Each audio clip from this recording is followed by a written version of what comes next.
G20 देशों के शिखर सम्मेलन में भारत ने वो वायदा पूरा किया जो महात्मा गांधी सपना देखते थे कि सारी दुनिया को विश्व बंधुत्व के संदेश को भारत किस तरह से आगे लागू करे। मैंने 1993 से नरसिंह राव जब गए थे तब भी मैंने उनसे जाने का अवसर मिला। उसके बाद कई बार भारत के राष्ट्रपतियों के साथ, प्रधानमंत्रियों के साथ, अटल बिहारी वाजपेयी के साथ भी, और इस तरह की मुलाकातें वहाँ कोशिश भारत शांति की हमेशा चीन के साथ करता रहा। उन्होंने तो अफ्रीकी यूनियन को वायदा दिया कि मैं गारंटी देता हूँ कि मैं आपको मेंबर बनाऊंगा, उन्होंने वो पूरी किया। मंदिर बनाने का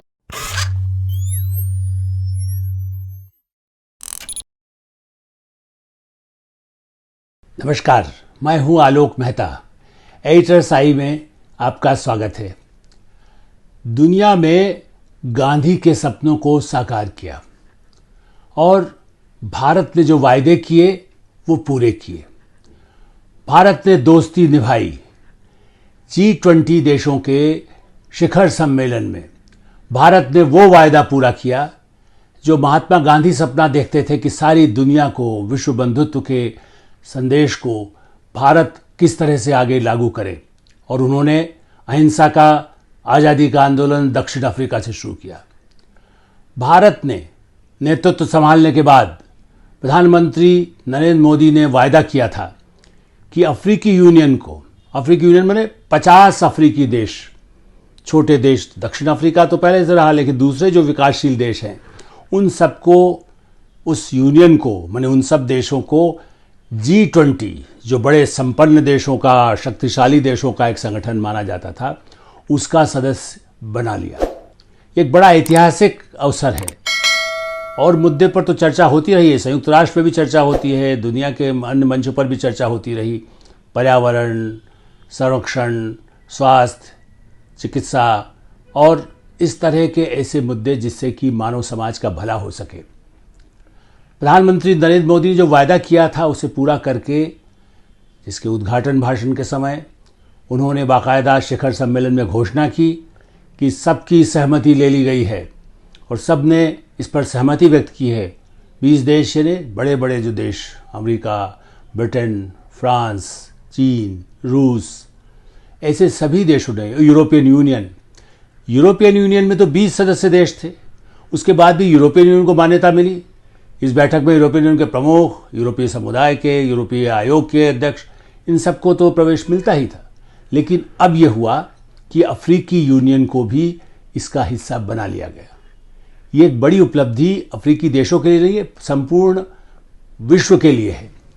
जो नारा रहा है, एक विश्व, एक मानवता, एक पाठ, जिस तरह से कोशिश भारत करता रहा है कि हम ये चाहते हैं कि एक ये भूमि, ये पूरा भूमंडल एक है, उस तरह से हम सबका संकल्प एक हो, हम सबके लक्ष्य एक हो, समान अवसर सबके लिए हो। जो भारत पे वो बातें कहते हैं वही बात भारत की तरफ से। ऐसा नहीं है कि प्रधानमंत्री नरेंद्र मोदी ने जो कोशिश की उसके लिए हमारे राजनयिकों ने, हमारे विदेश मंत्री जयशंकर ने और वरिष्ठ अधिकारियों ने, राजनयिकों ने भूमिका पर्दे के पीछे नहीं निभाई। सभी देशों को जो एक तरह से भेदभाव अफ्रीका के साथ करते थे या उनका शोषण करते रहे। ये ठीक है कि चीन अब सहमत हुआ, लेकिन देखा जाए तो चीन भी हमेशा कुछ न कुछ वहाँ शोषण की कोशिश करता था। एक्सेप्ट ब्रिटेन ने तो कई सब देशों पर राज किया भारत की तरह से। तो अफ्रीका को मुक्ति मिली। G20 देशों का सम्मेलन इस दृष्टि से विश्व के लिए महत्वपूर्ण है क्योंकि जिसका जो संकल्प लिए गए हैं वो आने वाले वर्षों के लिए काम आएंगे। और भारत की राजनीति के लिए भी मैं ये भी ध्यान दिलाना चाहता हूँ इसके अवसर पर कि भारत के लिए एक गौरव की बात है। भारत के भविष्य के लिए बराबर उन्होंने कहा और भारत कहता रहा है कि हम आने वाले जब 100 वर्ष होंगे, 2047 में, 2047 में, भारत और अधिक आत्मनिर्भर होकर दुनिया के लिए जो कुछ कर सकता है, भारत उस तरह से सक्षम होगा।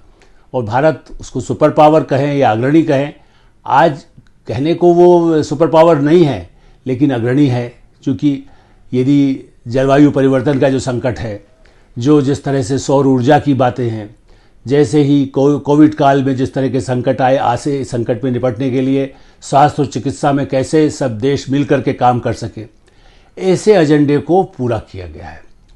ये भारत के नेतृत्व की G20 में जो ऐसा समूह देश है जिसके अंदर, जिसको कहना चाहिए कि पूरे संयुक्त राष्ट्र से भी बड़ा एक संगठन महत्वपूर्ण बन गया है। संख्या वहाँ है ही ज़्यादा, लेकिन उसके अधिक इस बात का महत्व है कि इन देशों को रिप्रेजेंट करते हैं चारों सब कॉन्टिनेंट को।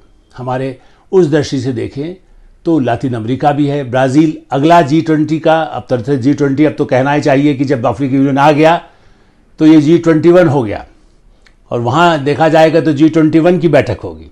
ऐसे तो इस बार ही शामिल हो गया तो G21 यहीं से लागू हो गया, चूँकि उनको बुलाकर गले मिला करके अफ्रीकी यूनियन के प्रमुख को बाकायदा गले मिला करके स्वागत करके उनको स्थान भी दिया गया, बाकायदा बैठक में सम्मिलित किया गया सम्मेलन में।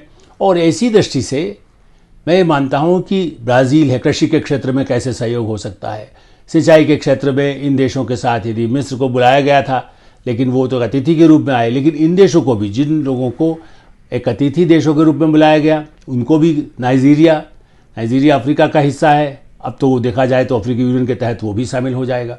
तो ऐसे देशों को कैसे भारत शिक्षा के क्षेत्र में भी सहयोग होता है, दुनिया में विकास के लिए, आर्थिक प्रगति के लिए और बराबरी के लिए, चाहे अनुसंधान, विज्ञान और टेक्नोलॉजी में, डिजिटल क्रांति में, जिस तरह से भारत मंडपम में, और भारत मंडपम यानी भारत का जय घोष, भारत का शंखनाद, भारत की जय जयकार, जिस तरह से विश्व के बड़े बड़े देश भारत की जय जयकार करते दिखाई दिए।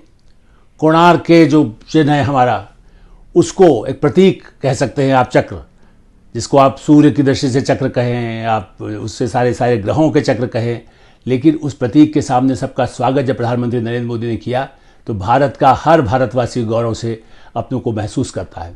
और इसलिए ये भी माना जाना चाहिए कि ये डिप्लोमेसी की विजय है कि भारत, चीन ठीक है, शी जिनपिंग नहीं आए, लेकिन उनके प्रधानमंत्री आए और बाकायदा उन्होंने ये माना कि ये सम्मेलन सफल हो, ये हम चाहते हैं। चीन की सरकार भारत के साथ जिस तरह से अपना गलत नक्शा उन्होंने जारी करके भारत के खिलाफ किया, ऐसी हरकतें वो करते रहते हैं, लेकिन ऐसे किसी भी अवसर पर, अंतर्राष्ट्रीय मंच पर, और ख़ास करके पर्यावरण संरक्षण, आर्थिक विकास, आर्थिक समस्याएं चीन भी झेल रहा है।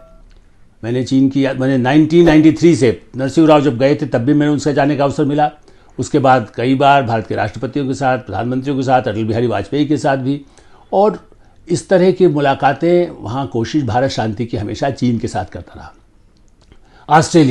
ऑस्ट्रेलिया भी चीन के और इस तरह के जो कम्युनिस्ट देश हैं उनसे प्रभावित है, उनकी सीमाओं को कैसे वो गड़बड़ कर सकता है। आज ऑस्ट्रेलिया का मेरा अनुभव है कि ऑस्ट्रेलिया भारत के साथ कब से संबंध बनाने की कोशिश करता है, और वो तो कहते ही है कि हमारी सभ्यता भी सैकड़ों वर्ष पुरानी है, कई हज़ार वर्ष पुराने का रिकॉर्ड उन्होंने बाकायदा उसका म्यूजियम बना रखा है।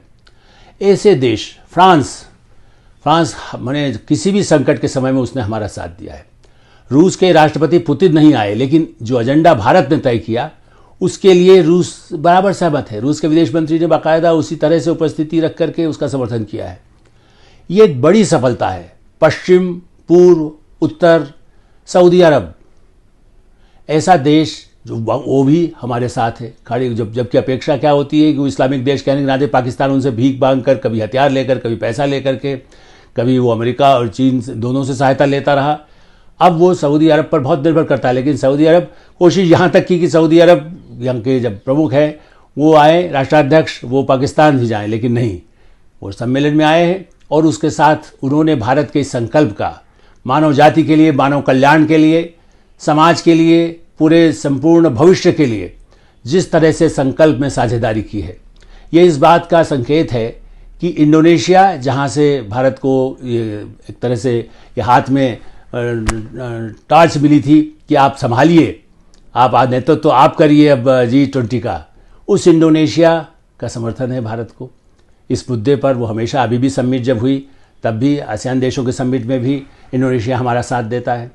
तो आप देखिए कि कोई देश, चाहे वो इस्लामिक देश हो, चाहे वो क्रिश्चियन देश हो, इटली के जो प्रधानमंत्री हो, वो भी कितना समर्थन करती है। वो तो भारत को बाकायदा कहती है कि मैं तो उनको बहुत ही ज़्यादा प्यार करती हूँ। मैंने भारत के प्रधानमंत्री से बहुत पहले से प्रभावित है। तो आप ये देखिए, इटली, जर्मनी के चांसलर पहले भी बहुत प्रभावित थे, अभी जर्मनी के चांसलर है। जापान के प्रधानमंत्री कितना दोस्ती भारत को मानते हैं। इन सब देशों के साथ संबंध हों, Europe, America, Africa, Latin America और आसियान, ऐसे एशिया से जो देश हैं उन सब के साथ अच्छे संबंध हों। भारत ने शांति और सौहार्द के लिए ये जो नारा दिया, वो जो संकल्प लिया है, उसमें सबको शामिल किया है।